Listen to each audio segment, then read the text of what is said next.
C'est un forgeron comme il en existe peu, et qui, plus que les autres, voyage en permanence dans le temps.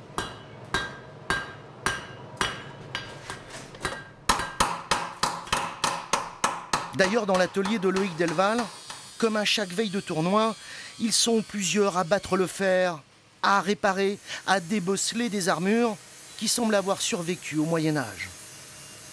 Il faudrait à la limite retailler une petite plaque et la rifter par-dessus, faire un tampon. Ça c'est histo. Parce que là, franchement, la soudure elle tiendra pas. Histo pour historiquement correct, car chez ces passionnés, on ne triche pas avec l'art de la chevalerie. Avec 15, 25, 25, 15, ok. Ce matin-là, justement, Loïc terminait une sorte de petit bouclier, un bocle médiéval. La poignée va faire un espèce de U, ici, et qui va être rifté avec des rivets traversant la matière. Il faut que ça soit quelque chose qui ne bouge pas, parce qu'il va s'en servir à la fois pour bloquer les coups et pour puncher. À mon avis, tu devrais être content. C'est Adrien qui a passé commande de cet objet redoutable. Ben là, les caramels, ça va y aller correct. Ouais. Voilà. Contreplaqué marin, en tôle de en 10 d'épais, tu vois. Et pour ceux qui ne seraient pas encore convaincus, voilà à quoi va servir ce bocle quelques jours plus tard. Bienvenue dans l'univers du Béour.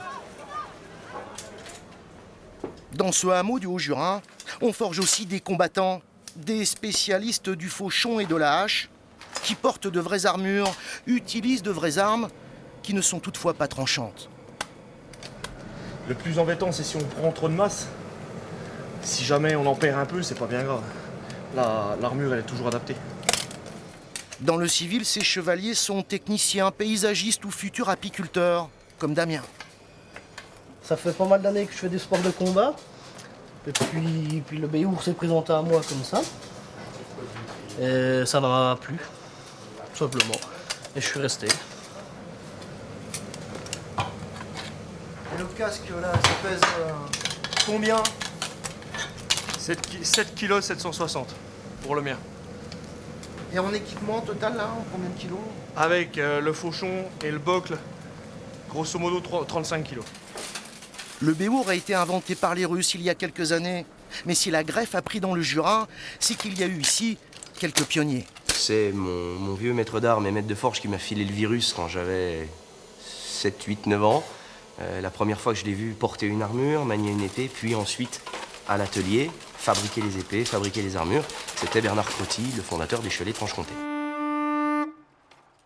Loïc le forgeron a raccroché son armure il y a peu. Mettons 1, voilà, 2, droit, voilà, bien droit. Et quitte à faire vraiment comme sur les gravures, vraiment ta fente. Mais ce champion de kickboxing et de first contact continue à accueillir et à conseiller les adeptes de ce sport de combat. 1, 2, voilà, tu varies, tu viens. 1, 2, 3, tu remontes.